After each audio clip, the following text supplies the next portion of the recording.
करू. शुका सारिखे पूर्ण वैराग्य ज्याचे, वशिष्ठा परी ज्ञान योगेश्वराचे, कवी वाल्मिका सारिखा मान्य ऐसा, नमस्कार माझा सद्गुरु रामदासा. जय जय रघुवीर समर्थ.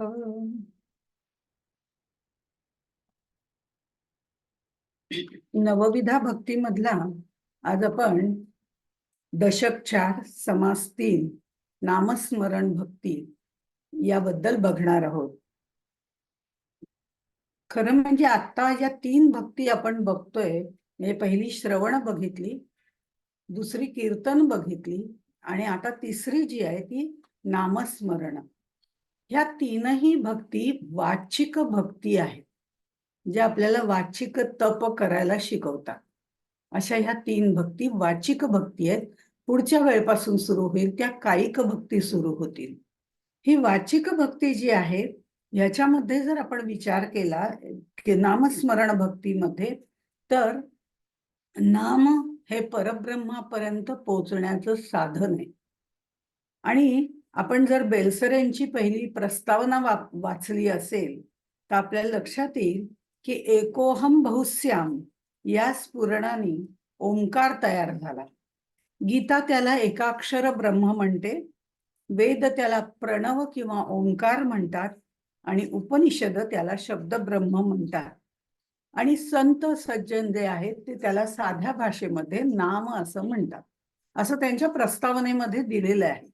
त्यामुळे हे जे ओंकार ज्याला म्हटलं जातं तेही नामच आहे, प्रणव ज्याला म्हटलं जातं तेही नामच आहे आणि ते शब्द ब्रह्म आहे. आणि हे शब्द ब्रह्म आपल्याला परब्रह्मापर्यंत पोहोचवतं, म्हणून परब्रह्मापर्यंत नेण्याचं साधन हे नाम आहे. अशा पद्धतीने आदरणीय बेलसरे यांनी सांगितलेलं आहे. आता आपण हेच जर विचार केला नक्की काय म्हणजे त्यांना म्हणायचं असावं, तर कदाचित असंही म्हणायचं असेल की परब्रह्माचं हे स्फुरण जे झालेलं आहे एकोहम, हे आपल्याला सगळं माहिती आहे. तर त्यामुळे एकोहम असं ज्याला तेव्हा स्फुरण निर्माण झालं त्यावेळेला त्यांनी त्याचं चिंतन केलं, ही त्याची श्रवण भक्ती झाली. आतापर्यंत आपण बघितलं, आपण ऐकतो ऐकतो ते बोलतो त्याला कीर्तन भक्ती म्हणतात आणि मग आता ते मुरवायचं ते नामस्मरण. अशा पद्धतीने जसं सांगितलं तसं परब्रह्माचं स्फुरण जे झालंय एकोहम अशी जी त्याला इच्छा स्पंदन काही म्हणा निर्माण झालेलं आहे, हे त्यांनी त्याचं केलेलं चिंतन आहे की एकोहम मी एकटाच आहे, मग मला काय करायला पाहिजे, बहुश्याम मला बहु व्हायला पाहिजे, हे त्यांनी केलेलं त्याचं चिंतन आहे. त्यामुळे ही त्याची श्रवण भक्ती आहे असंही म्हणायला हरकत नाही. परब्रह्माच्या दृष्टिकोनातून आपण विचार करतोय, ही त्याची चिंतन भक्ती आहे. आणि मग मग त्यांनी विचार करायला सुरुवात केला ज्या वेळेला की मग आता काय करायला पाहिजे, विश्व कसं निर्माण करायला पाहिजे, ह्याचं सगळ्याचं चिंतन त्यांनी केलं. सगळ्या प्रकारचं ज्ञान श्रवण भक्तीमध्ये जे सांगितलंय, अमुक करा, त्याचं श्रवण करा, याचं श्रवण करा, असं सगळं ज्ञान त्यांनी आपल्याकडे, तो ज्ञानरूपच आहे. पण स्पंदन झाल्यानंतर त्यांनी हे सगळं ठरवलं की काय करायला हवं. आणि एकदा हे प्लॅनिंग पूर्ण त्याचं झाल्यानंतर त्यांनी कीर्तन भक्तीला सुरुवात केली. कीर्तन भक्तीला सुरुवात केली म्हणजे काय, ब्रह्मदेवाला सांगितलं की अशी सृष्टी निर्माण कर, तशी सृष्टी निर्माण कर, मग हे वेद घे, त्याचा आधार घे, या सगळ्या गोष्टी त्यांनी त्याच्यामध्ये सांगितल्या. हे कीर्तन केलं. म्हणजे श्रवण आणि कीर्तन त्यांनी सुद्धा केलं असं आपल्याला म्हणायला हरकत नाही. मग जो आपल्या आत आहे त्याला हे सहज शक्य आहे, कारण तोच आपल्या आत आहे, ही भावना आपली आहे. त्यामुळे हे श्रवण कीर्तन आपल्याला निश्चितपणे करता येतं. आणि आता जे आहे ते नामस्मरण आपल्याला करायचंय. आणि ही नामस्मरण करण्याची जी क्रिया आहे ही शक्तिमय आहे, कारण नाम मुळामध्ये शक्तिमय आहे. त्याच्यामध्ये स्पंदन झाल्यावर निर्माण झालेलं जे आहे ते नाम आहे. त्यामुळे ते शक्तिमय आहे. त्या शक्तीत, बरं शक्ती दुसऱ्या कोणाची नाही, त्याचीच शक्ती आहे, जी त्याची शक्ती आपल्यामध्ये आहे. मग ती आपल्यामध्ये आहे तर आपल्यालाही नामस्मरण करायला काहीच हरकत नाही. असंही ओंकारामधनं ही शक्ती निर्माण झाली, त्यालाच आपण माया म्हणतो. म्हणजे हे नाम सुद्धा मायेमध्ये येतं, पण जेव्हा नाम आणि नामी एकरूप होतात त्यावेळेला मात्र ते परब्रह्मापर्यंत जातं. म्हणून मी म्हटलं की परब्रह्मापर्यंत पोहोचण्याचं साधन आहे, कारण ते मायेत येतं ना साधन असल्यामुळे. मग नाम आणि नामी एकत्र होतील तेव्हा ते परब्रह्माशी एकरूप झाल्यावर ते त्याचंच होऊन जाईल आणि तिथपर्यंत जायचं हे साधन आहे. पण म्हणून नाम हे अतिशय सोपं आहे असं समर्थांनी सांगितलेलं आहे. सर्वच संत आपल्याला सांगतात की हा अक्षर ब्रह्मामधनं विश्व निर्माण झालं, की आधी परब्रह्म आपण असं थोडंसं तुलनात्मक करते, कारण त्याचा शेवटी आपल्याला उपयोग होणार आहे.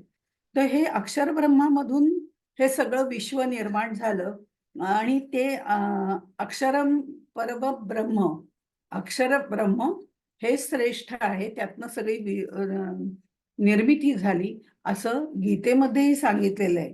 आणि मग ते ब्रह्म म्हणतं की कर्मही मीच आहे, यज्ञही मीच आहे, जलही मीच आहे, जडही मीच आहे, चेतनही मीच आहे, असं सगळं जे सांगत राहतं ते हे सगळी निर्मिती जी त्यांनी केली ती सगळी मीच आहे असंही ते आपल्याला सांगतं. त्यावेळेला आपल्याला लक्षात घ्यावं लागतं की हे सगळं नाम म्हणजे दुसरं तिसरं कोणी नाही, तो तेच आहे. हे वेगवेगळ्या प्रकाराने त्यांनी सांगितलेलं आहे. आणि त्यामुळे हे अक्षर ब्रह्म ज्या वेळेला निर्माण झालं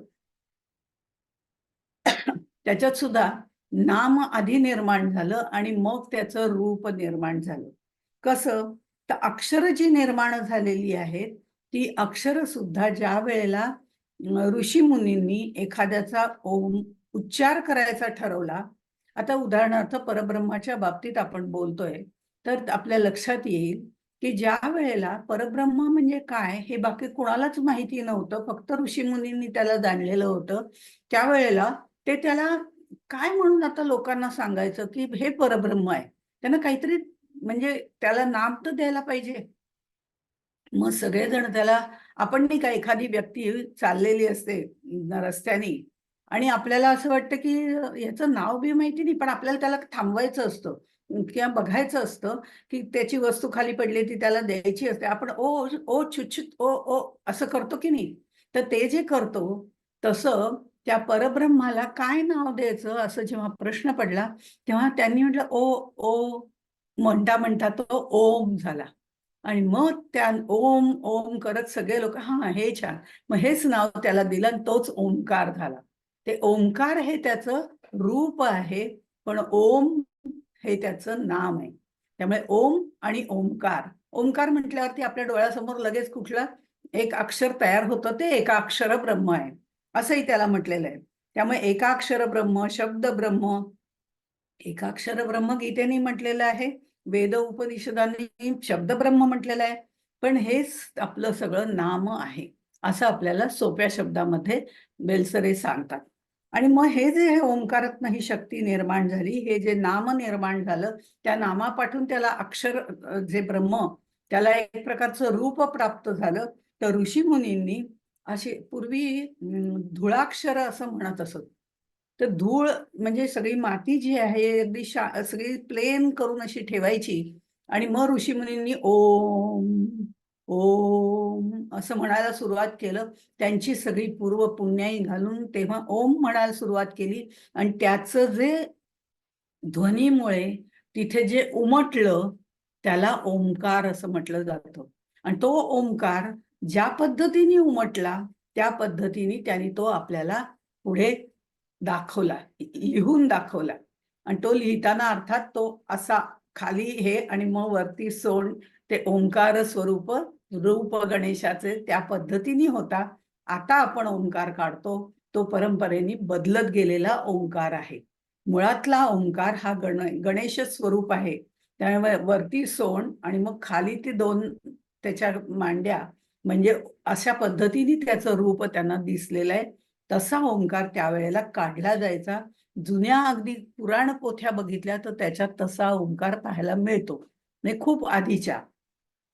त्यामुळे हा असा ओंकार त्याची निर्मिती झाली, त्याचा ध्वनी निर्माण झाला आणि तो जो ध्वनी म्हणजे ते नाम जे आहे ते आधी आलं आणि मग ओंकाराची निर्मिती झाली. हे ओंकार हे नाम जे आहे ते निश्चितपणे अनंत आहे आणि अनंत प्रकारे अनंत गोष्टींनी त्याची निर्मिती झालेली आहे. म्हणजे अनंत प्रकाराने या अनंत गोष्टींची या ओंकारामधनं निर्मिती झालेली आहे. नाम हे कसं आहे की मूर्त आणि अमूर्त यांना जोडणारं आहे. आधी अमूर्त आणि मग मूर्त, पण ते नाम रूपामध्ये बदलतं त्यावेळेला मूर्त आणि अमूर्त यांना जोडण्याचं काम करतं. अगदी साधी सोपी गोष्ट सांगते की माझ्याकडे थोडंसं सोनं आहे आणि ते सोनं मी घेऊन सोनाराकडे गेले, तर तो म्हणतो काय म्हणजे काय करायचंय? मग मी त्याला सांगते की ह्याच्या बांगड्या करायच्या. म्हणजे बांगड्या हे नाम आधी माझ्या तोंडातून बाहेर आलं आणि मग त्या सोनाराने त्याला रूप दिलं. त्यांनी मला बांगड्या तयार करून दिल्या. मी त्याला गळ्यातलं म्हटलं असतं तर गळ्यातलं दिलं असतं. म्हणजे नाम आधी आणि मग रूप येतं हे निश्चित आहे. आणि म्हणून नाम हे अमूर्त आणि मूर्त यांना जोडणारं आहे. मूर्ताचं वर्णन करणारं आहे आणि त्यामुळे आपल्याला सुद्धा आपण नाम घेतलं की आपोआपच रूप आपल्या डोळ्यासमोर उभं राहतं, ते नंतर येतं. आता मी जर असं म्हटलं, की मी कृष्णाबद्दल सांगणार आहे. आता कृष्णाबद्दल सांगणार आहे म्हटल्याबरोबर आपल्या डोळ्यासमोर तो त्रिभंगा, बासरी हातात घेतलेला, डोक्यावर मुकुट, मोरपीस वगैरे असणारा असं डोळ्यासमोर चित्र येतं. पण आधी मी म्हणते त्याच्यानंतर कृष्णाचं सांगणार आहे म्हटल्यावर कृष्ण उभा राहतो. तसंच राम म्हटलं, की समचरणधारी, कोदंडधारी वगैरे असा निर्माण होतो. तर विठ्ठल म्हटलं तर त्याच्या करकटेवरी गळ्यात माळा म्हणजे आधी नाम आणि मग रूप आहे. हे माझा सांगण्याचा त्यामागचा उद्देश आहे. नामस्मरणाच्या बाबतीमध्ये इथे समर्थांनी भक्ती सांगितलेली आहे. नुसतं नाम म्हणजे भक्ती नाही होत. नुसतं मी राम राम म्हटलं तर माला फिरे हात मे, तशा पद्धतीने होतं आणि माळा माळा हातामध्ये आहे पण लक्ष चौफेर फिरतंय. मग इकडे काय चाललंय तिकडे काय जप चाललाय, मुखाने जप चाललाय असं म्हणतं. कबीराचा दोहा प्रसिद्ध आहे की हातामध्ये माळा आहे, तोंडामध्ये जप म्हणजे रामनाम पण आहे, पण लक्ष सैरभैर कितीतरी ठिकाणी चाललेलं आहे. कोण काय करतंय, कोण काय करतंय, कोण त्या नामाला तसा अर्थ नाही. ते साधं नाम आहे, घ्यायला हरकत नाही, कारण ही सुरुवातीची स्टेज आहे. त्यामुळे कितीही विचार मनात आले तरी नामस्मरण करावं हे त्याच्यासाठी सांगितलेलं आहे. आणि त्यामुळे होतं काय, हळू-हळू आपल्याला त्याच्यामध्ये प्रगती होत जाते. आणि म्हणून इथे समर्थ आपल्याला ही नामस्मरण भक्ती काय आहे ते सांगतायत. आणि ते सांगताना ते म्हणतात, मागा निरोपिले कीर्तन, जे सकळास करी पावन, आता ऐका विष्णू स्मरण, तिसरी भक्ती श्रीराम. स्मरण देवाचे करावे, अखंड नाम जपत जावे, नाम स्मरणे पावावे, समाधान श्रीराम. कारण काय आहे, नामस्मरण करणाऱ्या लोकांची संख्या ही जास्त आहे. नामस्मरण हे सहज सोपं असल्यामुळे संसारात, प्रपंचात, गरीब असो, श्रीमंत असो, कोणालाही ते करता येतं, कारण ते करायला सोपं आहे. आणि त्यामुळे आपोआपच त्याचा हे जास्त आहे. तो वर्ग जास्त आहे नामस्मरण भक्ती करणारा. आणि दुसरं असं, की आता कलियुगामध्ये नामस्मरण भक्ती करणं हे श्रेष्ठ समजलं जातं आणि चांगलं समजलं जातं, की जेणेकरून आपल्याला मोक्षापर्यंत जाता येतं. ते कसं मोक्षापर्यंत जाता येतं आणि त्या नामाची नामस्मरण भक्ती कशी होते, ते ह्याच्यामध्ये आपल्याला त्यांनी सांगितलेलं आहे. आणि काय होतं, की शंका बऱ्याच असतात. आमच्यासारख्यांना तर खूप असतात. कारण आम्हाला त्यातलं जाणून घ्यायचं असतं, जिज्ञासा असते, म्हणून आम्हाला शंका पण निर्माण होतात. आणि मग नामस्मरणाच्या बाबतीमध्ये सुद्धा अनेक शंका निर्माण होतात. कुणाचं घेऊ? नाम कुणाचं घेऊ? कधी घेऊ? कसं घेऊ? कुठे घेऊ? वगैरे, वगैरे असे. आणि या सगळ्याची उत्तरं समर्थांनी 3ऱ्या ओवीपासून 10व्या ओवीपर्यंत दिलेली आहेत. त्याच्यामध्ये ते असं म्हणतात, नित्य नेम प्रातःकाळी, माध्यान काळी, सायंकाळी, नामस्मरण सर्व काळी, करीत जावे श्रीराम. संपत्ती अथवा विपत्ती, जैसी पडेल काळगती नामस्मरणाची स्थिती सांडूच नये श्रीराम. कुणाचं घेऊ? कुणाचंही घे. ज्याच्यावर तुझी भक्ती आहे त्या कुणाचंही घे, पण ते देवाचं असू दे. देवाचं असू दे.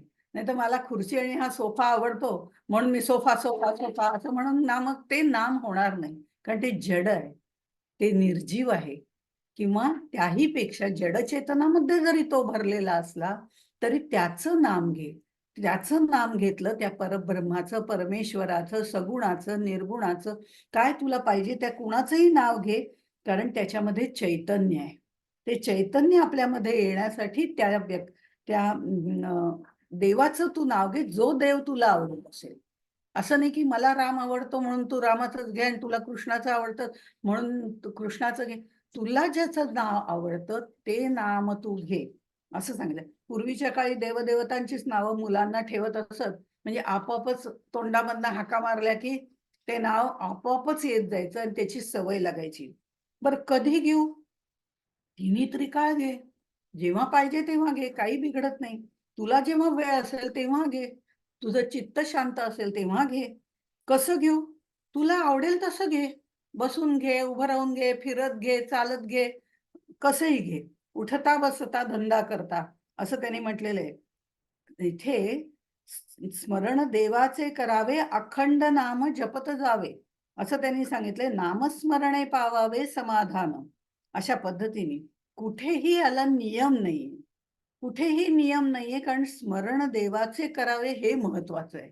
ते नामस्मरण भक्ती होते जर त्याच्यामध्ये पूर्ण भाव ओतून आपण ते नाम घेतलं, मनापासून घेतलं, त्याच्याशी एकरूप होऊन घेतलं, त्याचं रूप डोळ्यासमोर ठेवून आपण नाम घेतलं, तर ते जास्त त्याची भक्तीमध्ये रूपांतर होतं.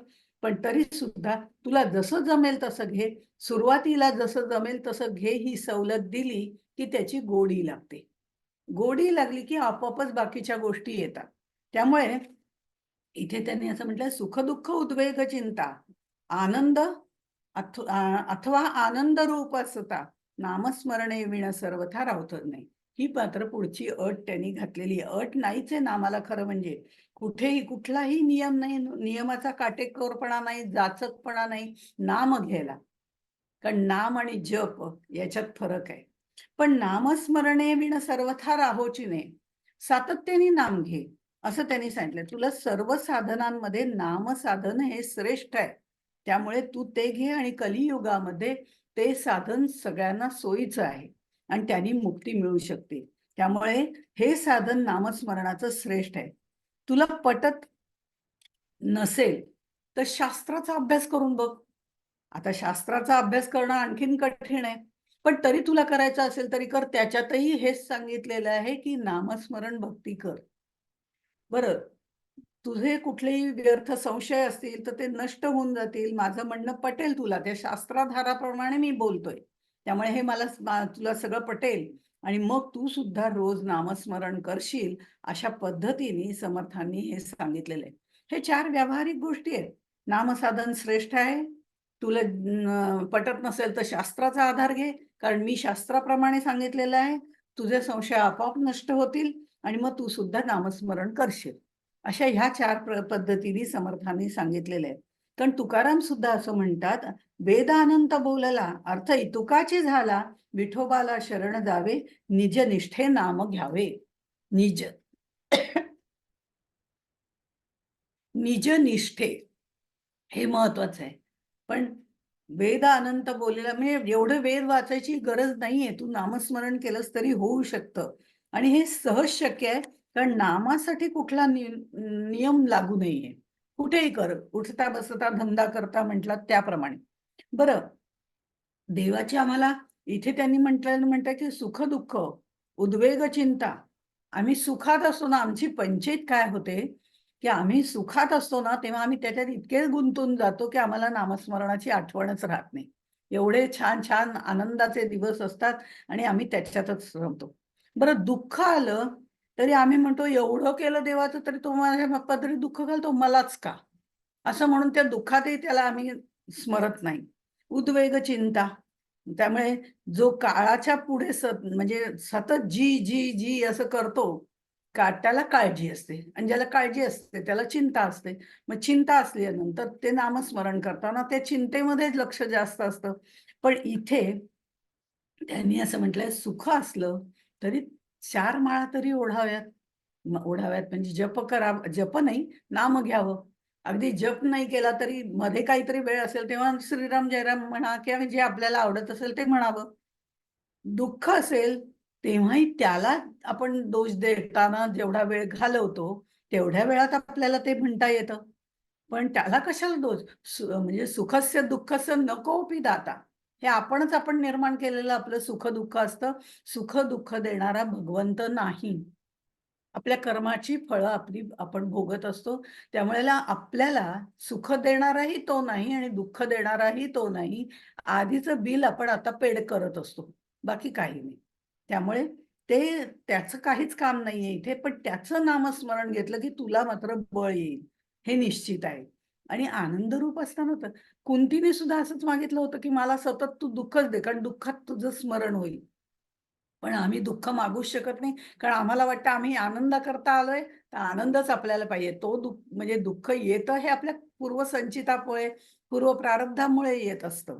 पण ह्या सगळ्या ह्याच्यामध्ये आपल्याला नाम निश्चितपणे तरून नेतं, हे आपल्याला इथे त्यांनी सांगितलंय. आणि त्याच्यासाठी नाम अगदी सोपं, सुटसुटीत आणि कायम आनंद देणार आहे. त्यामुळे इथे सांगताना त्यांनी 2-3 गोष्टी या पद्धतीने सांगितलेल्या आहेत. आणि हे सगळं सांगत असताना मी मगाशी म्हटलं त्याप्रमाणे, की जप आणि नाम याच्यात थोडा फरक आहे. तेही नामस्मरणच आहे. आपण जप करतो, माळ घेऊन जप करतो, त्यावेळेलाही नामस्मरणच करत असतो.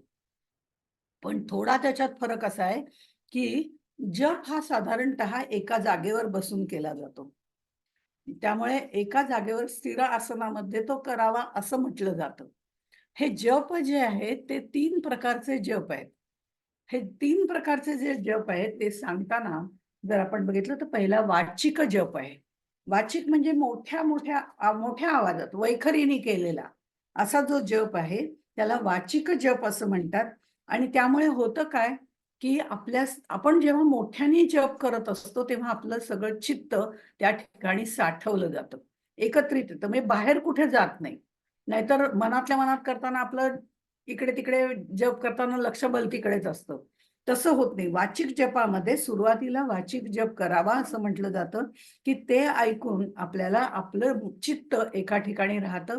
आपण एका आसनावर बसतो. त्यामुळे थोडंसं आपलं इंद्रिय निग्रह पण व्हायला सुरुवात होते आणि हे चित्तवृत्ती बाहेर ओढल्या जात नाहीत आणि बाहेर टाकल्या जात नाही. आणि मोठ्याने जेव्हा जप करतो, त्यावेळेला आजूबाजूचं वातावरण जे आहे, ते सुद्धा तेवढंच संपूर्ण त्या भावनेने भरलं जातं. अनेक जण मिळून एकत्रित सामुदायिक जप केला जातो. देवळांमधनं वगैरे जप केला जातो, मंदिरात, सभागृहात. तिथे एक प्रकारचं नादमय वातावरण निर्मिती होते आणि त्याची जी वलय आहेत, ती आजूबाजूच्या वातावरणात फिरतात. त्यामुळे वाचिक जप हा आपल्याला त्याच दृष्टिकोनातनं महत्वाचा होतो, की आपलं चित्त आपल्या ठिकाणी ठेवण्यासाठी मदत करायला होते. हळू-हळू या जपातनं आपण जेव्हा पुढे जातो, त्यावेळेला उपांशु जप म्हणून केला जातो. उपांशु जपामध्ये वैखरीने बोलताना आपण मोठ्याने बोलतो. पण उपांशु जप ज्यावेळेला केला जातो, तेव्हा फक्त याची ओठांची हालचाल होते. अशा पद्धतीने.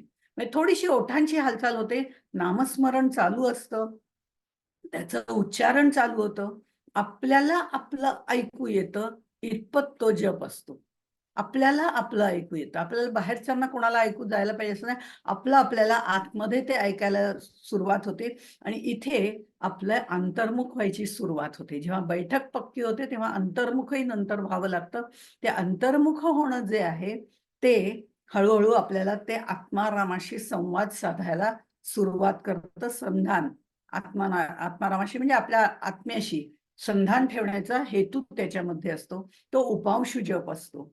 मग येतो तो मानस जप येतो. इथे मानसिक परिपूर्ण एकाग्रता झालेली असते. मन स्थिर झालेलं असतं आणि वाचिक ते मानसिक असा प्रवास आपण नेहमी करावा. म्हणजे मानसिक जपामधनं आपलं ओठ हलत नाही, काही नाही. आपण आपल्याच नादामध्ये आपला जप करत राहतो. आजूबाजूच्या वातावरणाशी डोळे मिटून घेतलेले असतात आणि त्याप्रमाणे एका आसनावर बसून उच्चारणासाठी ओठही हलवले जात नाहीत. आतल्या आत तो जप सुरू होतो. अशा तऱ्हेने हा म्हणजे जप एक पाऊल पुढे जातो. खोल मुरत जातो आणि मग अनन्य जप सुरू होतो. सातत्याने त्या जपाची इतकी सवय लागते, की आपण उठता, बसता, धंदा करता ते नामस्मरणच मनामध्ये यायला लागतं. कोणाशी बोललं तरी पुन्हा आतमध्ये थांबलं, की आपल्या वाचेला ती आतल्या आत सवय लागते आणि इथे देवभक्त एकरूप होण्याची स्थिती निर्माण होते. देहालाच परमेश्वर रूप येतं आणि मग अजपाजप सुरू होतो गोंदवलेकर महाराजांच्या सारखा. अजपाजप आपल्या श्वासावरती तो जप होतो आणि तो थांबतच नाही कधी. राम हमारा जप करे हम बैठे आराम. अशा तऱ्हेने हा अजपाजप सोहम साधना अशा पद्धतीने सुरू होतोय. पण याचा अर्थ जपच करायला पाहिजे असं नाही. नामस्मरणही करावं. ते कधीही करता येतं. सोपं आहे. नामाला कष्ट पडत नाहीत आणि भागवतामध्ये तर सांगितलेलं आहे, की नाम हे मोक्षाचं साधन आहे कलियुगामध्ये.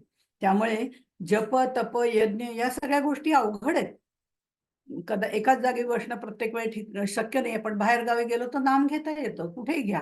चालतं ते घेतलेलं. त्यामुळे नाम घेणं हे सोपं आहे. तप करायला जायचं तर तेही अवघड आहे. जप, तप, यज्ञ या गोष्टी आता थोड्या-थोड्या अवघड होत चालल्यामुळे नामस्मरण हे सोपं आहे. म्हणून नाम विसरोची नये असं समर्थांनी सांगितलेलं आहे. चालता, बोलता, धंदा करिता. चालता, बोलता, धंदा करिता. खाता जेविता सुखी होता. नाना उपभोग घेता. नाम विसरू नये श्रीराम. माझी एक मैत्रीण आहे, खूप छान नामस्मरण करते. ती सकाळी उठल्यावर आता मी पण चहा पिते, ती पण चहा पिते. पण माझ्या काही असं डोक्यात येत नाही. पण ती माझी जी मैत्रीण आहे, ती मात्र असं करते, की उठले, चहा झाला. पहिला नमस्कार तर आपण करतोच. तो झाल्यानंतर चहा ठेवतो. चहा ठेवल्यानंतर चहा झाल्यावर ती म्हणते, "महाराज चहा घ्या बरं का तुम्ही." एक क्षणभर चहाचा कप त्यांच्यापुढे ठेवते. आता मी प्रसाद घेते, म्हणून प्रसाद घेते. म्हणजे नामस्मरण सकाळी चहा पिताना सुद्धा, जेवताना सुद्धा नैवेद्य दाखवला, अगदी वेगळा दाखवायची गरज नाहीये. त्याचं प्रदर्शन करण्याची गरज नाहीये. पण जेवता-जेवता मनामध्ये भगवंता आज तू आहेस म्हणून मला जेवायला मिळालं बरं. म्हणून आपल्याच ताटाभोवती नैवेद्य दाखवला. तो आत्माराम आणि तो राम एकच आहे ना. मग इथे प्रत्येक क्षणाला आपल्याला भगवंताची आठवण कशी येऊ शकते. म्हणून चालता, बोलता, धंदा करता, खाता, पिता, सुखी होता, सगळे ठिकाणी नामस्मरण आपल्याला करणं शक्य आहे. नामस्मरण म्हणजे ते अगदी आता मी जप नाम घेते कोणी बोलू नका, असं म्हणायची सुद्धा गरज नाहीये. हे नाम विसरू नये. आपण ज्या कृती करतो त्या वेळेला भगवंताला चल, चल रे बाबा आता झोपायला जाऊया. म्हणायला काही हरकत नाही ना त्याला. चल रे बाबा आता फिरायला जाऊया. आज आता ना मस्तपैकी बाहेर जायचंय आणि एन्जॉय करायचंय, तूही माझ्याबरोबर चल. असं म्हटलं म्हणजे त्याचं स्मरण आलं ना. ही तर अगदी सोपी मेथड आहे. त्यामुळे हे तर करायला काही हरकत नाही प्रत्येक वेळेला चल म्हणायला. हा नामामुळे तिथपर्यंत त्या भगवंतापर्यंत जाण्याचा मार्ग आपल्याला उपलब्ध होतो. पण आता ज्ञानदेवांनी सुद्धा नंतर हे जप, तप, यज्ञ या गोष्टी आम्हाला अवघड झाल्यात, हे जेव्हा कळलं, तेव्हा म्हणजे त्या काळात. ज्ञानदेवांनी त्याची संकल्पना थोडी बदलली ना, की यज्ञ म्हणजे काय? इदं न मम स्वाहा या दृष्टिकोनातनं कुठलंही कार्य करा, ते यज्ञ कर्मच आहे. तप करताना सुद्धा काही जंगलात जायची आवश्यकता नाही. संसारात राहून, संसारातले उपभोग भोगून, त्याच्यापासनं अलिप्त राहणं, हे तपच आहे. आणि तेच अवघड तप आहे खरं म्हणजे संसारात राहून, संसारातले उपभोग भोगून त्याच्यापासनं अलिप्त राहणं. हे तपच आहे. आणि जप जे आहे, तो आपल्याला कायम चल बाबा देवा असं करूया, चल प्रत्येक गोष्ट देव साक्षी ठेवून करणं किंवा देवाला सांगून करणं, एक वाक्य जाता-जाता म्हणणं, हे सुद्धा त्याचं स्मरणच आहे. आपण त्याचा जेव्हा या पद्धतीने जप करतो तेव्हाची तर गोष्टच वेगळी आहे. ते सगळं आता मी तुम्हाला सांगितलं, की ते नाम मुरत-मुरत जातं. पण तरीसुद्धा आपण असा जप केला, "चल रे बाबा देवा जेवायलाच बसूया. चल रे बाबा आज आपल्याला जायचंय. तू माझ्याबरोबर ये बरं का. तू आहेस ना सोबत मग काही मला चिंता नाही." असं करत जर आपण त्याचा हाही एक प्रकारचा जपच आहे ना, थोडा व्यावहारिक आहे. पण आपण जेव्हा असा जप करतो तेव्हा तो आपल्याला जपतो.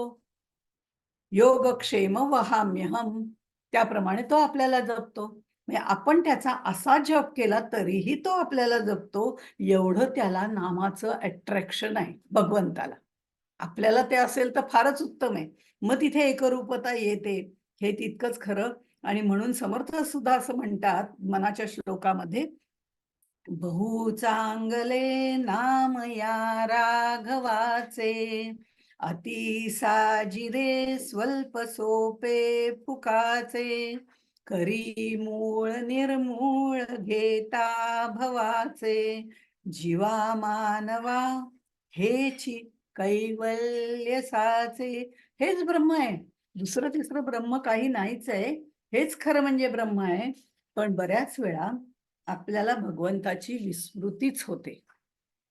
आपण प्रपंचातली लोक आहोत, त्यामुळे आपल्याला भगवंताची विस्मृतीच होते. आणि ही विस्मृती दोन प्रकारची असते. एक त्याच्या स्वरूपाची विस्मृती होते आणि दुसरी त्याच्या अस्तित्वाचीच विस्मृती होते. जेव्हा मी म्हणते हे सगळं मिस्तर केलं, झालं, तिथे भगवंताची विस्मृती झाली. आपल्याला त्याच्या अस्तित्वाची विस्मृती झाली. त्यांनी केलं म्हणून झालं हे माझ्या तोंडातच येत नाही. मला वाटतं मी केलं म्हणून झालं. ही भगवंताची विस्मृती आहे, त्याच्या अस्तित्वाची विस्मृती आहे आणि स्वरूपाची विस्मृती होते. ती होऊ नये म्हणून सतत नाम घ्यायचंय उठता बसता. एखादी गोष्ट सतत करत राहिलं की आपोआपच त्याच्यासाठी कुठलीही कर्तव्य कर्म थांबायची आवश्यकता नाही. त्याच्याशी कोणाशी गप्पा मारायच्या थांबायचं आवश्यकता नाही. पण सतत आतमध्ये डोक्यामध्ये त्याचं स्मरण असलं पाहिजे, हे महत्वाचं आहे. आणि म्हणून सगळे संत आपल्याला नाम घ्यायला सांगतात आणि ते नामामध्ये रंगून जातात. कारण आधी केले मग सांगितले, त्यांना आधी अनुभव आलेला आहे आणि ते अनुभवाचे त्यांचे बोल असतात. म्हणून ते म्हणतात सतत नाम घेत राहा, म्हणजे विस्मृती होणार नाही. विस्मृती होणार नाही. नाम घेतलं की त्याच्या मागून आपोआपच रूप येतं. कसं आहे, मी माझे या प्रपंचामध्ये गुंतलेलो आहोत. त्यामुळे मला तर अगदी असंच वाटतं. मी एकदा रस्त्याने चालले होते आणि रस्त्याने चालले तर गर्दी होती थोडीशी. मागून कोणतरी एक बाई, संध्या संध्या, ए संध्या, थांब ना, असं म्हणत होती. आता संध्या म्हटल्यानंतर त्या गर्दीमध्ये मीच मागे वळून बघितलं की कोण कोण हाक मारताय, कोण हाक मारताय, म्हणून बघत होते. आणि ती बाई नंतर त्या एका छोट्या मुलीला म्हणली, अगं किती वेळ तुला सांगते जाऊ नको, मी तुझा हात सोडला तर तू पुढे पळत सुटली, म्हणून मी तुला हाक मारलं. आणि मी मागे वळून बघितलं, मला असं वाटलं मलाच हाक मारलं, कारण माझ्याशिवाय दुसरी कोणी संध्या आहे हे मला लक्षातच येत नाही. आणि मग मी संध्या संध्या हाक मारलं, म्हणजे माझ्या रूपाशी माझं नाम मी जन्मापासून इतकं घट्ट धरून ठेवलेलं आहे. मग त्याचं नाम घेताना त्याचं रूप मी माझ्या मनामध्ये साठवू शकणार नाही का? निश्चितपणे साठवू शकेन. कारण मी माझ्या रूपाशी नामाशी एकरूप झालेली आहे. संध्या म्हटल्यावर मीच मागे वळून बघितलं, हे मी माझेच जे अहंकारयुक्त शरीर आहे, त्या शरीराचं नाव संध्या आहे. ते पटकन मागे वळालं, ही खरी गोष्ट आहे. पण अनेक संध्या असतील, तू आता आपल्याच इथे आहेत बऱ्याच संध्या, त्यामुळे अनेक संध्या असतील. मग मीच म्हणजे संध्या हे का तू गृहीत धरलं? कारण त्या रूपाशी ते नाम जोडले गेलेलं आहे. इतके वर्षाचे संस्कार आहेत. त्यामुळे ते तसं होतं. पण हे व्यावहारिक झालं. इथे नाम घेत राहिलं की त्याच्या रूपाची आसक्ती निर्माण होते. ते नाम आणि रूप एक रूप होतं. त्यावेळेला त्या परब्रह्मापर्यंत जाता येतं. आता हे नाम सतत घेत राहिलं की त्याची विस्मृती होत नाही. असं जे मी म्हटलं, ते वैखरी वाणीनी बघा आपण बघतोय ते वेगळ्या पद्धतीने बघतोय. कारण वेगळ्या पद्धतीने म्हणजे काय मला म्हणायचंय, की समर्थांनी जी साधन चतुष्टयाची बैठक केली त्या दृष्टिकोनातनं आपण बघतोय. आणि आपलं शमदमादी षट संपत्ती ह्या चौथ्या समासामध्ये दशकामध्ये आपल्याला त्यांनी सांगितले. शमदमादी षट संपत्ती साधन चतुष्टयातलं शेवटचं साधन. आणि त्याच्या दृष्टिकोनातनं जर आपण बघायचं ठरवलं तर नामस्मरण जे आहे ते सतत आपण वैखरीने घेत राहिलं, सतत वैखरीने घेत राहिलं, मोठमोठ्याने आपलं श्रीराम जय जय राम, रामकृष्ण हरी वगैरे अशा पद्धतीचे अनेक गोष्टी आहेत किंवा कुठलेही नाम ते आपण जर सातत्याने वैखरीने घेत राहिलं की आपल्या स्थूल देहाचं निरसन होतं. अन्नमय कोशापर्यंत ते नाम पोचतं. अन्नमय कोश स्थूल देहाचा आहे. थोडंसं आपण हे भरकन घेऊया. त्याचं कारण असं की ह्याचं उहापोह पुढे केलेलं आहे. आता फक्त त्याचं बीजारोपण आहे. त्यामुळे हे अन्नमय कोशापर्यंत जातं वैखरी वाणीने घेतलेलं नाम आणि त्यात सातत्य आलं. उठता बसता धंदा करता तसं ते सातत्य त्याच्यामध्ये आलं की मग ते नाम थोडंसं आत्मूर्त आणि ते मनोमय कोशापर्यंत जातं. मनोमय कोशापर्यंत मनोमय कोश कशाने बनलेला तर आपले पूर्व संस्कार त्याच्यामध्ये असतात. आपली आवड निवड हा मनाचा धर्म असतो. अशा पद्धतीने तो मनोमय कोश कसा निर्माण झालाय याचं सगळं वर्णन पुढे येणारच आहे आपल्याला. पण आता आपण भक्तीपुरतं बघतोय की सतत नाम घेत राहिल्यानंतर ते नाम वैखरी वाणीतून आत परापश्यंती मध्यमा वैखरी या पद्धतीनेही ते आत जात असतं. तसंच हा मनाचा धर्म आहे आणि नाम सातत्याने घेतल्यानंतर त्याची आपल्याला एक प्रकारची आवड निर्माण होते आणि ते मनोमय कोशापर्यंत जातं आणि तो मनोमय कोशाचं निरसन करतं. हे सातत्याने नाम घेण्याची टेस्ट मात्र डेव्हलप करावी लागते. ते आपल्याला करायला अवघड जातं. सर्वसामान्य प्रापंचिक असल्यामुळे अवघड जातं. पण ते सतत घेत राहिलं तर ती टेस्ट डेव्हलप करावी लागते असं मी म्हणते. ते थोडं वेगळ्या पद्धतीने की हल्ली नातवंड काहीतरी ते चायनीज किंवा काय इटालियन वगैरे काही खातात असं वेगवेगळे प्रकार. तर आमच्यासारखे असतात ते आपलं जातात त्यांच्याबरोबर थोडंसं चव ठीक आहे, चांगलं आहे असं आम्ही म्हणतो. तेव्हा मला एका माझ्या एका नातवानी म्हटलं होतं, "आजी याची टेस्ट डेव्हलप करावी लागते. मग ते आपल्याला आवडायला लागतं." अरे हो म्हटलं, नामाची सुद्धा टेस्ट डेव्हलप करावी लागते. त्यावेळेला ते आपल्याला जमतं.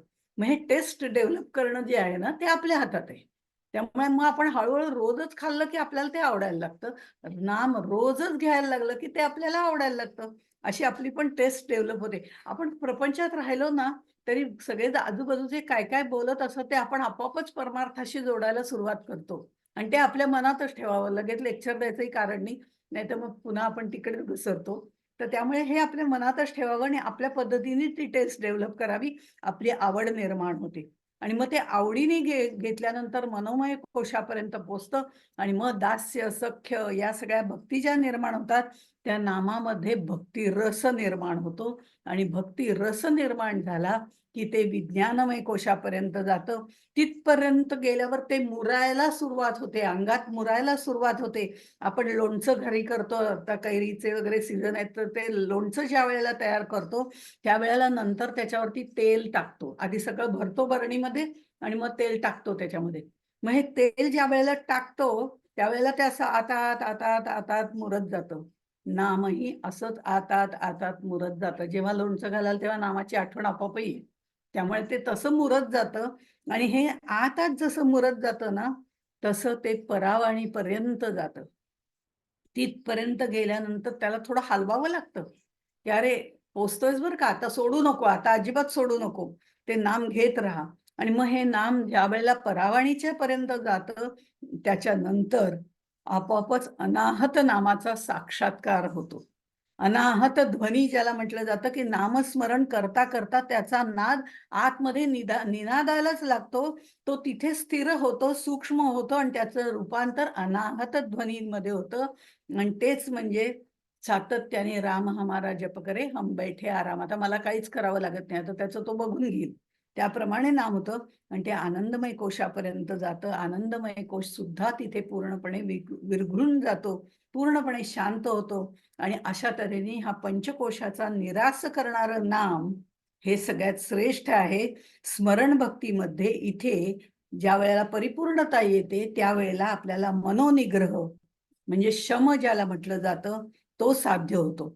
आपण आधीच्या कीर्तन भक्तीमध्ये दम बघितला, आता शम बघितला. शम, दम आदी षट संपत्तीपैकी हे 2 आपल्याला साध्य होतात. आता ह्याच्यामध्ये त्यांनी नाम हे सोपं आहे, सुटसुटीत आहे, इतर मार्गांपेक्षा करायला चांगलं आहे. हे म्हणून नामदेव सुद्धा असं म्हणतात, की "नाही भक्ती नामी तो चांडाळ पातकी तोची जाणालो की दुष्ट नष्ट. म्हणजे त्याने त्याला दुष्ट नष्ट वगैरे म्हणून टाकलेलं आहे. पण इथे आपण जर बघितलं तर समर्थांनी काही उदाहरणं पण आपल्याला दिलेली आहेत आणि ती उदाहरणं देताना ते असं म्हणतात, उरफाट्या नामासाठी वाल्मिक तरला उठाउठी, भविष्य बदला शतकोटी, चरित्र रघुनाथाचे श्रीराम 16 ओवी. हरिनामे प्रसाद प्रल्हाद तरला, नाना आघातापासून सुटला, नारायण नामे पावन झाला, अजामेळ श्रीराम. अशा पद्धतीने त्यांनी उरफाट्या नामाने वाल्मिक सुद्धा तरुण गेला आणि खूप मोठा ऋषी झाला, अशा पद्धतीने त्यांनी सांगितलेलं आहे. आता खरं जर म्हटलं ना तर माझ्यासारखेला असाही प्रश्न पडतो की ज्याला मरा मरा म्हणतात, मग त्याला सांगितलं ना की उरफाट्या नावाने म्हणजे मरा मरा म्हण, कारण आयुष्यभर तू ते केलंयस, तुला ते जमतंय का, राम राम म्हणायला जमत नाही का, मरा मरा म्हण. असं आपण ती कथा अगदी रंगवून सांगतो आणि मग त्याला ते मरा मरा मरा मरा ते रामरामच होतं ना शेवटी. त्यामुळे त्याला आपोआपच मुक्ती मिळते. पण माझ्या मनात असं वेगळी शंका आली की ज्याला मरा मरा म्हणता येतं त्याला राम राम का नाही म्हणता येणार? कारण मरा आणि राम एकच शब्द आहेत ना. मग म्हणायला काहीच हरकत नाही उलटे-सुलटे. मग राम-राम म्हणता का नाही येणार? त्याला राम-राम सुद्धा म्हणता येईल. पण आम्हाला यातनं काय शिकायचंय? तर अपिचेत सुदुराचारो भजंती माम अनन्य भाग असं जे गीतेमध्ये सांगितलेलं आहे, की आत्तापर्यंत जी सगळी वाईट कृत्य केलेली आहेत, त्या कृत्याचा पश्चात्ताप होऊन तो पश्चात्ताप एवढा तीव्र झालेला आहे, की नुसत्या नामस्मरणाने त्याचा तो उद्धरून गेलेला आहे. पण तो बॉल जो असतो जेवढा जोरात टाकू तेवढा त्याचा टप्पा उलटा येतो. ही जी ॲक्शन रिएक्शनची जी प्रतिक्रिया, क्रिया-प्रतिक्रिया ज्याला म्हटलं जातं, ही जशी आहे, तेव्हा ठीक आहे तुला राम-राम नाही मरा-मरा म्हटलंस तरी हरकत नाही, ते राम-रामच होणार आहे. हे नारदाने जाणून त्याला तशा पद्धतीने त्याला जो पश्चात्ताप झाला होता, त्यातून त्याला वैराग्य निर्माण झालं, हे आम्हाला दाखवण्यासाठी मरा-मरा असं म्हणून सांगितलं. मी त्याच्यात मरा-मरामध्ये त्याला ते म्हणायची सवय होती, म्हणून ते त्याला जमलं, असं त्याने सांगितलं. हे आमच्यासाठी सांगितलेलं आहे, पण इतका घसरलेला माणूस सुद्धा रामनामाने उद्धरू शकतो, जर त्याच्या जीवनामध्ये पश्चात्ताप आणि उपरती असेल तर. हे दोन्हीची सांगड असावी लागते, हे त्यातनं आपल्याला शिकायचंय. आणि त्यामुळे हरिनामे प्रल्हाद तरला, तर प्रल्हादाच्या अनेक गोष्टी आपल्याला माहिती आहे. नाना आघातापासून सुटला असं म्हटलेलं आहे. आणि नामे पाषाण तरले असंख्यात भक्त उद्धरले असंही समर्थ म्हणतात. मग पाषाण तरले म्हणजे त्या पाषाणावरती राम राम लिहून पाठवलं होतं आणि म्हणून ते तरले, अशी कथा सांगितली जाते. आणि राम म्हणला, अरे माझं नाव लिह, अहंकार. रामाला सुद्धा एकदा अहंकार झाला ना निर्माण हा, की माझं नाव लिहितात सगळेजण आणि ते सगळे तरंगतायत, मग मी माझं नाव लिहितो आणि मीच टाकतो. आणि म्हणून त्यांनी स्वतः त्याच्यावरती राम लिहिलं आणि तो समुद्रात टाकलं, तर तो बुडला ना. तो दगड बुडला, बाकीचे तरले. मागे हनुमंत उभे बुद्धिवान, शक्ती बुद्धीचा निश्चय हो. हनुमंत मागे उभे होते आणि ते सहज हसले. हसल्याबरोबर रामांना कळलं आणि रामाने मागे वळून बघितलं. तेव्हा ते म्हणले, "स्वामी, ज्याला तुम्ही सोडलं, तो कसा तरेल? तुम्ही ज्याला धरलंय तो तरेल. तुम्ही ज्याला सोडलंय तो कसा तरेल?" तर त्यामुळे इथे रामाला घट्ट धरून ठेवणारा, त्या नामाला घट्ट धरून ठेवणारा निश्चितपणे हा भवसागर तरून जातो. अशा पद्धतीने आपल्याला सांगितलं. नारायणाची कथा आपल्याला माहिती आहे. नारायण नामे पावन झाला अजामेळ. भागवतामध्ये ही कथा येते अजामेळाची, की त्याचा तो मुलगा होता. त्याला म्हणजे विष्णूला नामस्मरण करायचंय, त्याचं नाम घ्यायचंय असं काही नव्हतं. पण त्या त्या मुलावर त्याचं एवढं प्रेम होतं, की तो त्याला सारखा नारायण, नारायण हाक मारायचा आणि मृत्यूच्या समयी ज्यावेळेला ते यमाचे दूत न्यायला आले, त्यावेळेला सुद्धा तो म्हणाला, "अरे नारायणा तू कुठे गेलायस? मला कोणतरी न्यायला आलंय. नारायणा तू कुठे गेलास?" असं म्हटल्याबरोबर नारायणाने लगेच सांगितलं, की "ह्याला मुक्ती द्यायला पाहिजे, कारण ह्याच्या मनामध्ये माझं नामस्मरण आलेलं आहे." अशा तऱ्हेने ती कथा सांगितलेली आहे. पण ते मृत्यूसमयी नामस्मरण यायला सुद्धा आजन्म, अनेक जन्म नाम घ्यावं लागतं, हे आपल्याला ते नंतर सांगतात. त्यामुळे ह्या पद्धतीने ह्या सगळ्या कथा आहेत, की ते नामाचं महत्त्व सांगणाऱ्या कथा आहेत आणि त्यामुळे इथे आता ह्याच्यापासून 23व्या ओवीमध्ये त्यांनी म्हटलं, अगाध महिमा नवचे बदला, नामे बहुत जन उद्धरला. आता हळाहलापासून सुटला प्रत्यक्ष चंद्रमौळी. मनाच्या श्लोकामध्ये सुद्धा ते म्हणतात, तिन्ही लोक जाळू शके कोप होता. म्हणजे तिन्ही लोक जाळू शके कोप येता, निवाला हरू तो मुखे नाम घेता. जपे आदरे पार्वती विश्वमाता, म्हणोनी म्हणारे म्हणा तेची नाम आता. म्हणून तेच नाम आता घ्या. शंकरांनी, ज्या शंकरांनी, देवाधिदेव शंकर, महादेव शंकर, हे वैराग्य त्यांना एवढं होतं खरं म्हणजे की त्यांनी मदनाला सुद्धा जाळलेलं आहे. ज्ञान वैराग्य असं सगळं सामर्थ्य असलेले शंकर ज्या वेळेला हलाहल प्राशन करतात त्यावेळेला त्यांच्या अंगाचा दाह व्हायला लागतो आणि तो त्यांनी नंतर डोक्यावर गंगा घेतली, चंद्र घेतला वगैरे, आपल्याला कथा सगळ्या माहिती आहेत. पण कशाचाच उपयोग झाला नाही. त्यावेळेला त्यांनी नामस्मरण घ्यायला सुरुवात केली आणि ते नाम त्यांनी श्रीरामाचं घेतलेलं आहे. म्हणजे ते नाम घेतल्यानंतर सुद्धा त्या विषाचा दाह शांत झाला. म्हणून समर्थ म्हणतात की अगाध महिमा नवचे बदला. ते 23व्या ओळीमध्ये बहुत जन उद्धरला, जन उद्धरला, पण प्रत्यक्ष चंद्रमौळी सुद्धा उद्धरून गेले. म्हणजे त्यांच्या जे आतमध्ये हलाहल जे होतं त्याचा जो दाह होत होता तो सुद्धा शांत झाला असं सांगितलेलं आहे. मग त्यांचा विषाचा दाह, आणि आम्हाला विषयांचं विष आमच्या शरीरात इतकं भरलेलं आहे, विषयांचं विष. याच्यामध्ये विषय या शब्दात सुद्धा विषच आहे हे आपल्याला दिसतंय. आणि त्या गर्तेमध्ये आम्ही फिरतोय तरी सुद्धा आमच्या लक्षात येत नाही की नाम जप करावं. ते सोपं आहे, सुटसुटीत आहे. हा राम नामाचा फिल्टर, मी तर म्हणेन पुढे जाऊन, राम नामाचा फिल्टर आहे ना, तो आपल्या घशात लावून घ्यावा.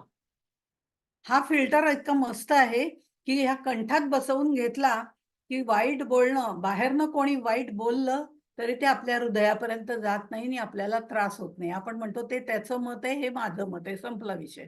आपल्याला ते चिकटतच नाही काही. बाहेरून आत आलेले वाईट गोष्टी, लोकांनी कोणी नावं ठेवली, कोणी शिव्या दिल्या, काही असंच आहे तसंच आहे म्हटलं, आतमध्ये शिरतच नाही, कारण रामनामाचा फिल्टर तिथं बसवलेला आहे. आणि आतून मात्र बाहेर जेव्हा काही येतं, टू वे फिल्टर, आतून जेव्हा बाहेर आपले शब्द येतात ते कोणाची निंदा करत नाही, कारण ते राम नामाच्या फिल्टर मधनं गाळूनच बाहेर येतं. कोणी बाहेर बोललेलं हृदयापर्यंत जात नाही, त्यामुळे आपल्याला ते लागतच नाही. त्यामुळे आपण त्यापासून अलिप्त राहू शकतो आणि आपलं आतून बाहेर बोलणं आहे ते कधीही कुणाला दुखावलं जात नाही. अशा पद्धतीने, आणि आपल्याला काही गोष्टी नाही पटल्या तर आपण त्या सोडून देतो. त्यामुळे आपण त्या भानगडीतच पडत नाही. हो हो, वा वा, छान छान, असं म्हणून सोडून देतो.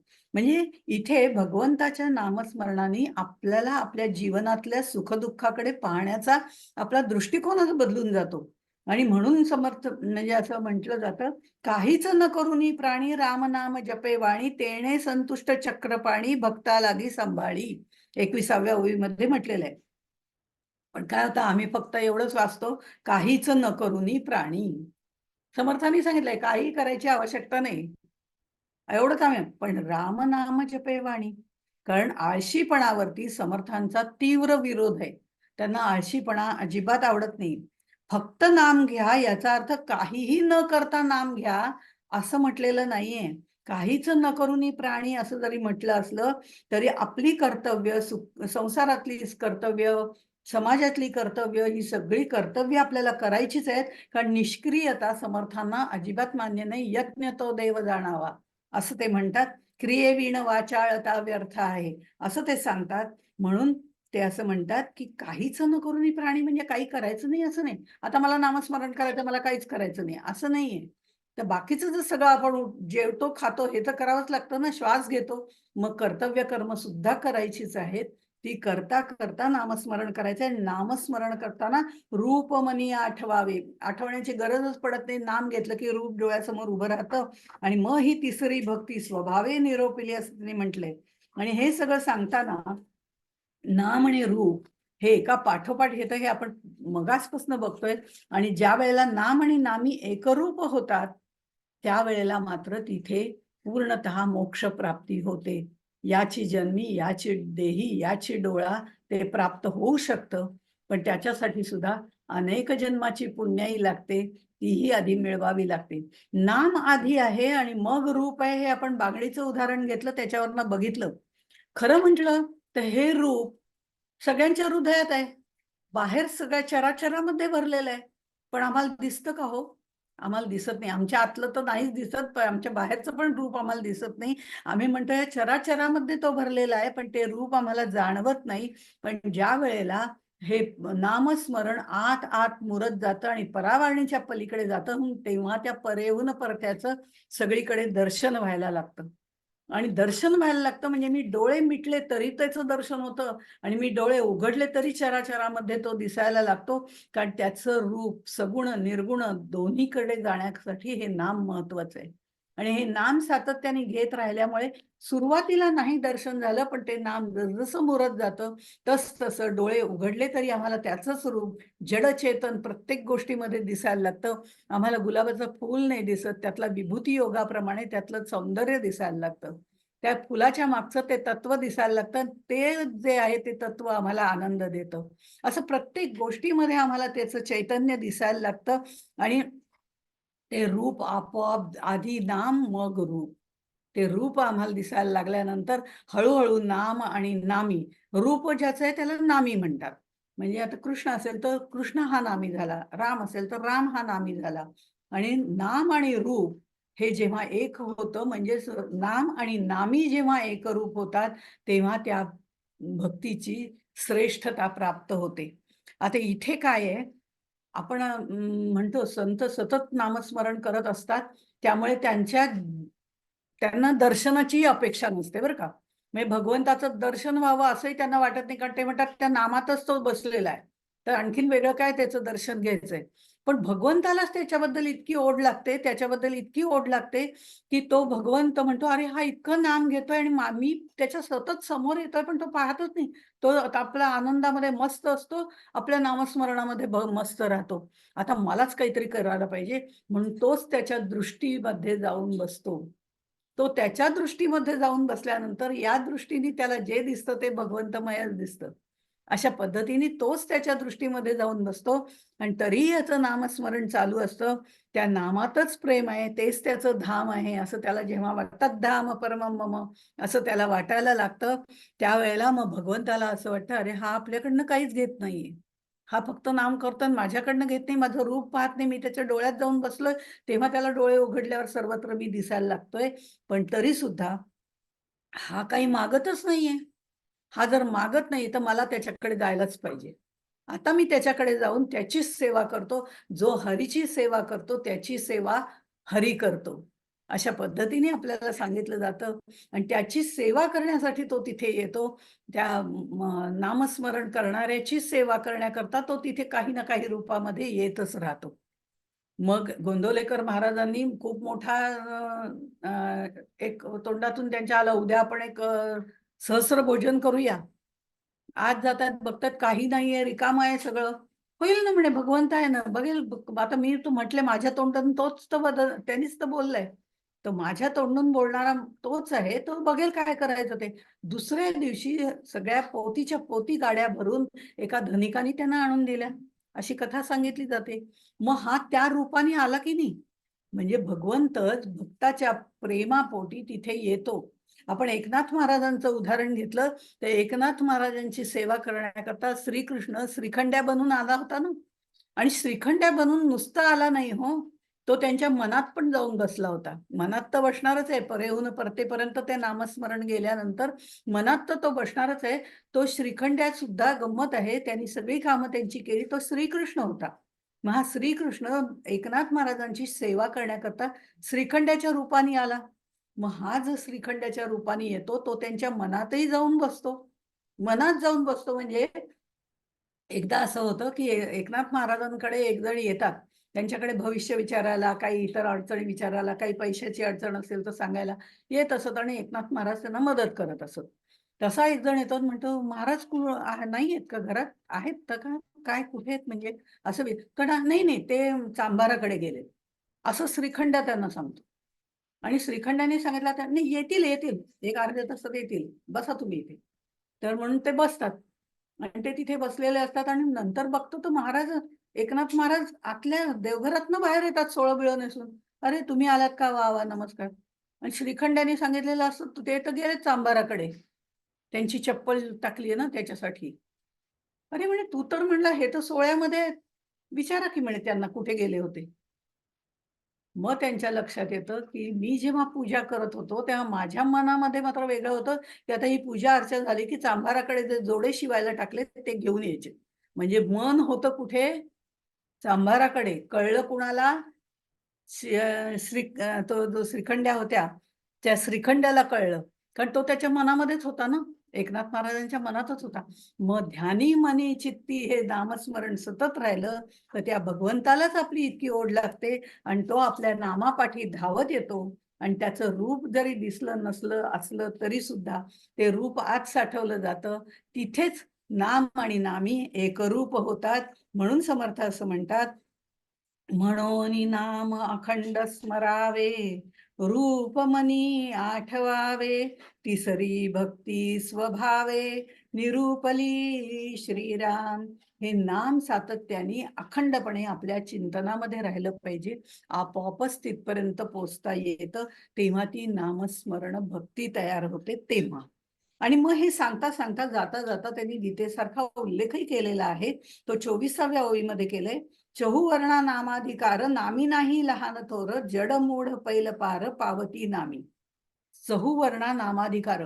पूर्वीच्या काळी वेद उपनिषद वगैरे हे करायला काही लोकांना अधिकार दिला जात नव्हता. स्त्री शूद्रादी आपल्याला गीतेमध्ये ते सगळं दिलेलं आहे. या लोकांना वेदांचा अभ्यास करण्याची किंवा वाचण्याची वगैरे आज्ञा नव्हती असं म्हणूया. पण इथे नामाच्या बाबतीत तेही नाही. नाम कोणीही घ्या. चहुवर्ण अधिकार. चहुवर्ण म्हणजे कोणते आहेत? तर ब्राह्मण, क्षत्रिय, शूद्र, वैश्य या सगळ्यांना त्याचा अधिकार त्यांनी दिलेला आहे. नामाच्या बाबतीत अशी कुठलीही अट नाही. त्यामुळे तो सगळ्यांना दिलेला आहे. म्हणून हे अखंड चहुवर्णा नामाधिकार असं त्यांनी म्हटलं. नामी नाही लहान थोर. अहो नारद मुनींनी नाम घेतलेलं आहे, नामस्मरण भक्ती केलेली आहे. ते दासीपुत्र आहेत. पण त्यांनाही अधिकार आहे. परीक्षित राजा हा क्षत्रिय आहे, त्यालाही अधिकार आहे. ऋषीमंत ब्राह्मण आहेत, त्यांनी नाम घेतलेलंच आहे. संत ज्यांना ब्रह्मज्ञान झालेलं आहे त्यांनाही आपण ब्राह्मण म्हणतो. त्यामुळे त्यांनीही नाम घेतलेलं आहे. आणि स्त्री शूद्र स्त्रियांनी सुद्धा नामस्मरण केलेलं आहे. मग नामाचा अधिकार चहुवर्णा नामाधिकार असं त्यांनी सांगितलं. नामी नाही लहान थोर. म्हणजे ह्याच्याप्रमाणे वर्णाप्रमाणेही लहान मोठं नाहीये. तसंच श्रीमंत गरीब असाही भेद नाहीये. जड मूढ पैल पार पावती नामी. हे जे जड आहेत, गजेंद्र मोक्षाची कथा आपल्याला माहितीये. तो जड असलेले जे प्राणी आहेत तेही उद्धरून जातात आणि वाल्मिकी सारखे वाल्या कोळीसारखे बद्ध लोक सुद्धा वाल्मिकी ऋषीपर्यंत जातात. हेही तितकंच खरं आहे. त्यामुळे आणखीन एक ह्याच्यामध्ये सांगावंसं वाटतं, की विरोध भक्तीने सुद्धा नामस्मरण करणारे आहेत. कंसासारखे आणि रावणासारखे. कंसाला सातत्याने तो कृष्णच दिसायला लागला होता. इकडे कृष्ण आहे का तिकडे कृष्ण आहे. हा कृष्ण माझा जीव घेणार आहे. असं का होईना, पण ती पण एक प्रकारची विरोध भक्तीने घेतलेलं नामस्मरण आहे. मग त्यांना सुद्धा उद्धार त्यांचा सुद्धा झालेला आहे. लहान थोर म्हणजे वयाप्रमाणे पण नाही. कारण ध्रुव हा अतिशय लहान होता. तर काही अगदी मोठे विद्वान लोक जे ऋषीमुनी आहेत ते वयाने तपोवृद्ध झालेले आहेत. असेही लोक आहेत. म्हणजे लहान असणारा ध्रुव प्रल्हाद असू दे, स्त्रिया असू दे, मोठे असू दे, क्षत्रिय असू दे, शूद्र असू दे, सगळ्यांना याचा अधिकार आहे. त्यामुळे ह्या नामस्मरण करायला सगळ्यांना शक्य आहे आणि सर्वजण ते करू शकतात. कारण ते सोपं आहे, सुटसुटीत आहे. त्याला कुठले नियम नाहीत. फक्त ते मनापासून घेतलं तर ते मनापर्यंत झिरपतं आणि मनापर्यंत झिरपल्याहून परेहून परत्यापर्यंत जातं आणि तो नाम आणि नामी हे एकरूप होऊ शकतात. अशी ही नामस्मरण भक्ती आहे. म्हणून हे नामस्मरण सातत्याने करावं. सुरुवातीला व्यत्यय येईल, पण हळूहळू त्याच्यातली प्रक्रिया वाढत गेली की आपोआपच त्याचा आनंद घेता येईल. अशा पद्धतीने ही नामस्मरण भक्ती आपल्याला सांगितली आहे. ती आपण म्हणजे ही वाचिक भक्तीमध्ये येते. श्रवण, कीर्तन, नामस्मरण या वाचिक 3 भक्ती आपल्याला आपण इथे बघितल्या आणि वाचिक भक्तीमुळे वाचिक तप आपोआपच साध्य होतं. हेही तितकंच खरं आहे. अशी ही भक्ती आपण आपल्यामध्ये मुरवायचा प्रयत्न करूया. अशी समर्थांजवळ प्रार्थना करते की तेही सामर्थ्य त्यांनीच आपल्याला द्यावं, एवढी विनंती करून इथेच थांबते. जय जय रघुवीर समर्थ